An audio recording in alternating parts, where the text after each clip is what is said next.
this is the stuff you miss. This is why this channel exists. Let's go back and find the cool bass stuff that most people don't hear. What's up, guys? Welcome back to Low End University. Rats is from Pearl Jam's second studio album, Versus, released in 1993. And yet again, Pearl Jam are another band I just wasn't really into growing up. But here in my small town in northwest Louisiana, we did have 2 rock stations. So Pearl Jam were pretty ubiquitous throughout the airwaves. And I know a handful of the hits, they were always in heavy rotation. But Rats seems like a deep cut. And I love deep cuts. And I've always heard that bassist Jeff Ament always brought some really unique bass parts to the band's sound, and only hearing this band passively on FM radio, I'm positive I would have missed any of those nuances. So that's why I'm taking this request today. Without further ado, here is Rats from Pearl Jam.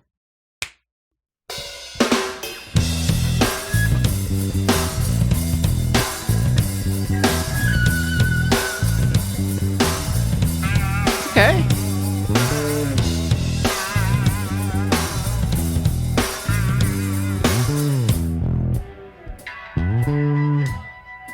Wow. They don't eat, don't sleep, they don't feed, they don't see. Never thought I would hear kind of a funkier bass line from Pearl Jam. Again, when I say I know the hits, I'm really talking about those 6 to 8 that we all know. Even Flow, blah, blah, blah. I even know Daughter from this album, not Rats.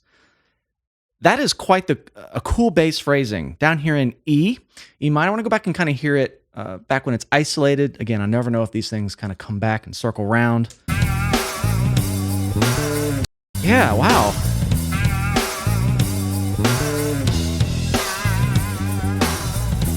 Is that a triplet thrown in there? Ba-da-da-da-da-da-da.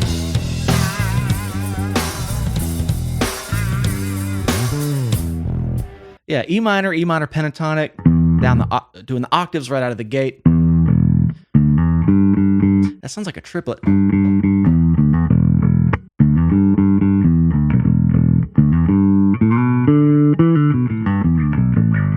So got a nice pentatonic feel here.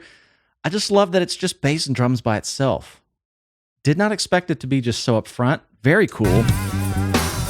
Got this kind of warm, bit of a fuzzy sound, tone-wise,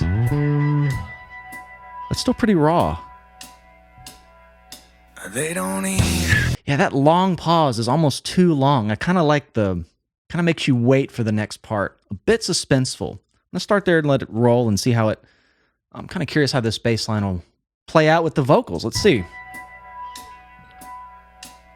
It's uncomfortably long. It's kind of cool. Don't sleep, they don't feed, they don't see. They're the gums when they moan and squeak. Lick the dirt off a larger one's feet. They don't push, don't crowd. Congregate until they're much too loud. Fuck to procreate till they are dead. Drink the blood of this so-called best friend. They don't scurry when something bigger comes their way. Don't pack themselves together and run as one. Don't sit where they're not supposed to. Don't take what's not theirs. They're so prepared. Cool little bass fill leading it back in. Okay, I think I was kind of hearing this guitar layer here on the left channel. It's faded quite in the back, and I know they would want it that way because I feel like the notes on left channel guitar are kind of E, G, F sharp, F, a bit chromatic, and it's kind of clashing a bit with the bass line. But again, the way you mix and layer something, you can kind of avoid that just really notable clash. So instead, it's kind of like, it's got this kind of 3D thing where 2 parts that might clash harmonically can be mixed in a way where they don't. It's very hard to hear. I want to hear that again. There's some cool chords happening in the chorus. You get there. Right there. Go back to here. They don't push, don't crowd. Congregate until they're much too loud. Fuck to procreate till they. Yeah, it feels like the guitar is going. It almost sounds like it's very hard to pick out, but I just like the way it works against the bass part, and it's just way in the background, so you don't quite feel that tension. I like that a lot. All right, chorus.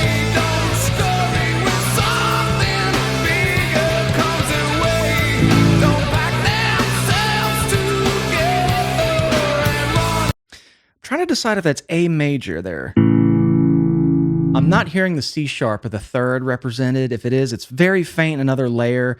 But what's interesting is that if it is A major, then we, 2 chords away, we have C major. So we kind of have this sound. But it's kind of hard to tell. When you leave the third out, it can really be left up to, anyone's interpretation listening. It gives it a major sound, and that would make sense coming out of E Dorian.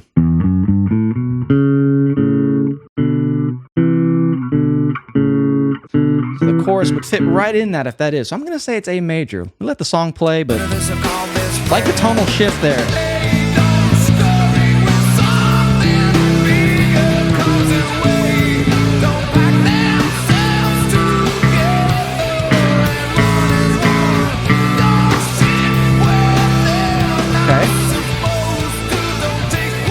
And I remember this little lead in. It naturally leads right back into the feel of the original bass line right here.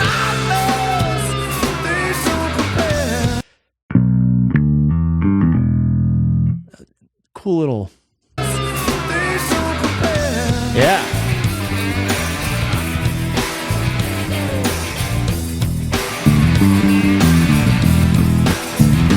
They don't scout, don't fight, don't oppress and equals give their right. Starve the poor so they can be well fed. Line the holes with the dead one's bread. Now in here in verse 2, this guitar layer I was referring to a minute ago sounds a bit louder. I'm terrible with rewinding and finding it precisely, so go back and check for yourself, but I feel like it's louder here. Just a conscious increase in volume on verse 2 builds energy. They're bringing it a bit more prominently, and speaking of the way it was working with the bass line, I feel like it rubs a bit more here now, just being more equal in volume. Starve the poor so they can be well fed. Line the holes with the dead one's bread. Just very cool.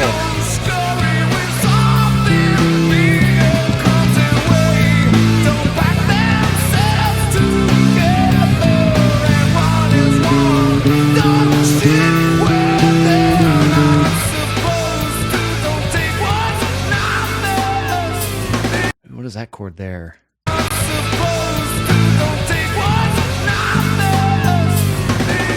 Some sort of inversion happening there. They went down to the F sharp and the G. Cool.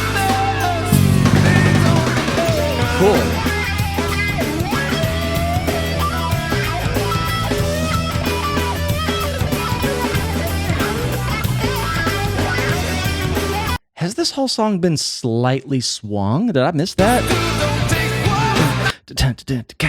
Ooh, it does have a slight swing there. You can just kind of feel it a bit more. Now that phrasing in the bass intro bass line kind of makes a bit more sense. The concept of swinging is interesting because you take 2 eighth notes and you basically make the first one longer and the second one shorter. This is jazz. Versus.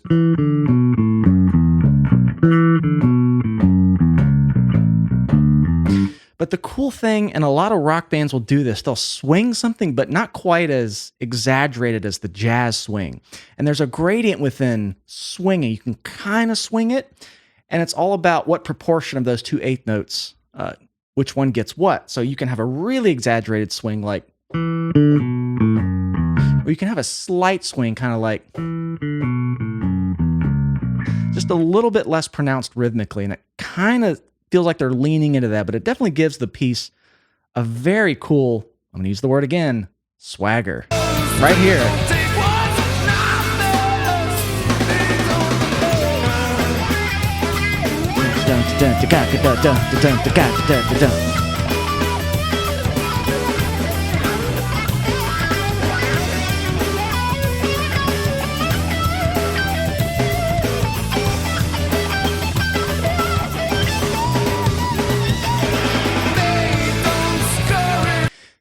What I like here about the bass part is that it changed just for the guitar solo. It kind of simplified. And as a bass player, anytime someone's taking a solo, in my experience, because I've played in a lot of bands with guitar solos, I'll kind of think, what can I do that was very similar to a recent bass line in the song, but how can I just simplify it without taking away the main effect of the bass line? So you find little areas to trim off, or maybe notes to elongate or repeat a little bit. but it's a musically respectful thing, if you will, just to get out of the way, but try to retain the original feel of whatever bass line you were playing before. And the bass line Jeff's playing here kind of has that funky feel, but he's just not doing as much of the range. He's kind of staying here, D and E. So, very clever way to simplify it. Let's hear that again because it was well done.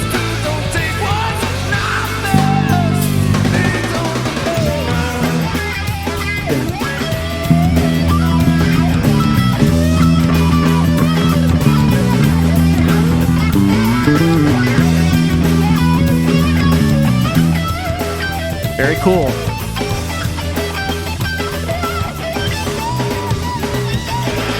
Leave it to the end of the phrase, start busying it back up. And this fill here was a bit more like the original bass line. It was almost like a little callback to it.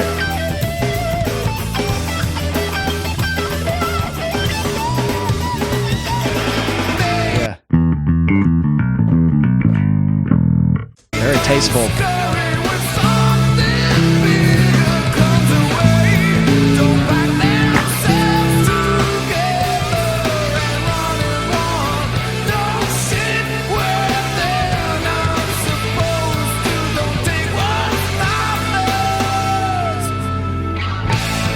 Yeah, I think what's happening there is Jeff is actually creating a second inversion.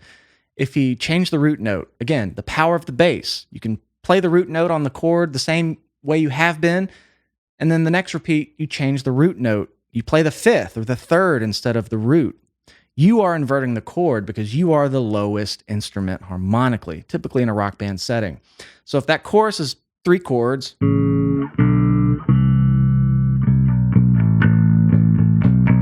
A, B, C, B, A, B, C. So if the rest of the band is doing B and C, but Jeff's going down there and playing F sharp under the B, and then G underneath the C, it kind of creates that upside down inverted sound. You put the fifth in the bass, that's second inversion. Very cool. It just kind of flips the chord progression upside down a bit. It's the same chord progression, just with a different root note. It's kind of a good way to add some variety to a repetitive chord progression. And as a bass player, you can absolutely do that right here.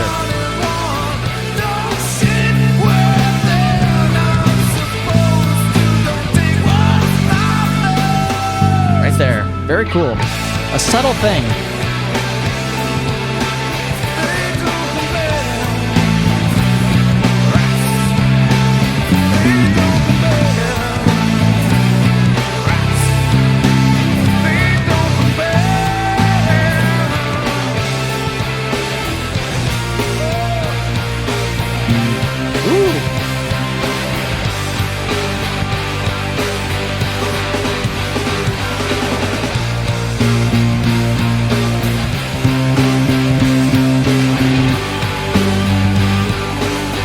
Where are they going?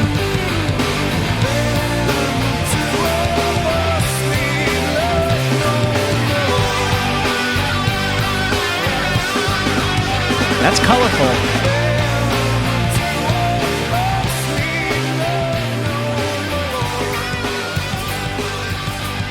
Cool move. It sounds like that might be wrapping up with this sound. I thought it was going to do like flat major 6, 7, 1, and D.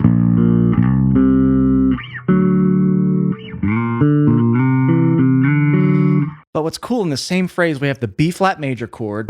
So we have this sound up to the C major and then down to the G major with the B natural. So thirds go the root notes. So you're going between the B flat all in the same phrase. It's just very colorful. Not quite sure how this really functions with everything. Just a key change. Bit of an accidental. But it's very jarring, kind of in a cool way.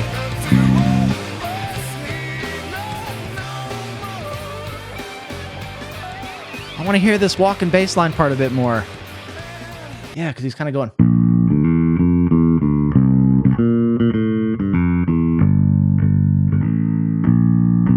Very cool way it fades out here. So recently over on Patreon, I was talking with some of our members there. They've been requesting Jeremy. I've heard Jeremy, I know the chorus, but I didn't know that Jeff was playing like a 6-string or a 12-string bass or something. You know, those kind of nuances you're just not going to really catch on FM radio. A car stereo, hearing it at a restaurant, in a grocery store, you know, this is the stuff you miss. This is why this channel exists. Let's go back and find the cool bass stuff that most people don't hear. And from all the passive Pearl Jam I've heard, I would have never heard some of this bass stuff. Now, this is a bass, more of a bass-heavy song, and I'm really glad to do this one. That was really surprising. Funky bass and kind of a grunge, rock anthem kind of song.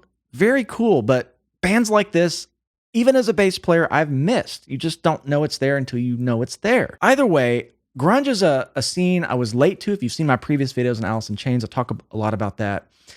And there's just a lot of great bass stuff I know I've missed, and I'd love to get to it. So let me know in the comments where I should go next. But thank you guys for hanging out with me today. If you'd like to support this channel further, come find us over on Patreon. I do full albums there. We started that about a year ago, and it's been a blast. We vote on them every month. And if you're a bass player, I have lessons and music theory lessons and such. So come check it out. And if you enjoyed this, please make sure you're subscribed. I love you all, and we'll see you in the next one.